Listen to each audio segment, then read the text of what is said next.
Pagpunit ng sedula, simula ng himagsikan. Alam mo ba, nagsimula ang himagsikan sa simpleng pagpunit ng papel?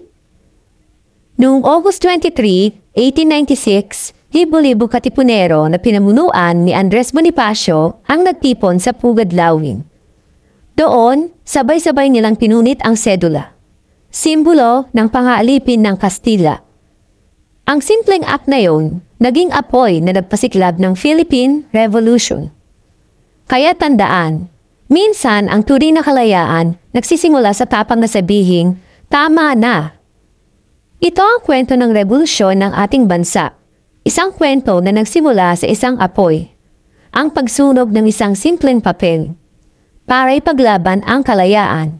Isinugal nila ang lahat. Hinarap nila ang hirap, torture at pati kamatayan.